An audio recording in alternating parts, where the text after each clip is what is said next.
কি তোর বিয়ে? সত্যি। তো এই কথাটা আমাকে একবারও বলার প্রয়োজন মনে করলি না? তোকে তো বহুবার বলেছি, কিন্তু তুই তো আমার কথায় কোনো গুরুত্বই দিস না। দেখ, আমি কোনো কথা শুনতে চাই না।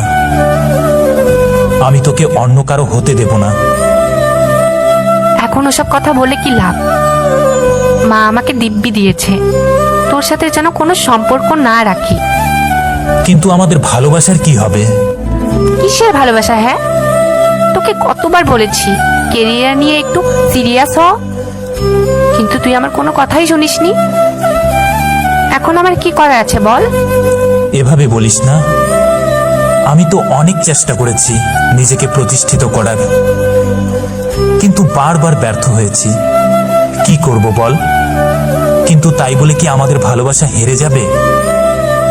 দেখ, আমি আমার কষ্টটাকে লুকিয়ে রাখতে পারবো, কিন্তু আমার ভালোবাসাটাকে লুকিয়ে রাখতে পারবো না। আমি তোকে সত্যি অনেক ভালোবাসি। আমার বিয়ের কিন্তু আর মাত্র 10 দিন বাকি। তুই চিন্তা করিস না, আমাদের ভালোবাসাকে আমি হেরে যেতে দেব না। এরপর সম্রাট মধুমিতার মাকে ফোন করলো।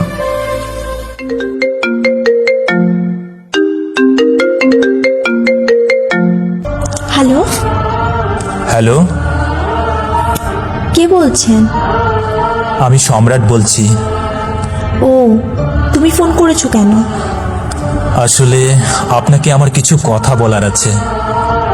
আমি তোমার কোনো কথা শুনতে চাই না। তুমি প্লিজ আমার মেয়েকে নিয়ে স্বপ্ন দেখা বন্ধ করো। ওর বিয়ে ঠিক হয়ে গেছে। বিশ্বাস করুন আন্টি, আমি আপনার মেয়েকে অনেক ভালোবাসি, আর আপনার মেয়েও আমাকে অনেক ভালোবাসে।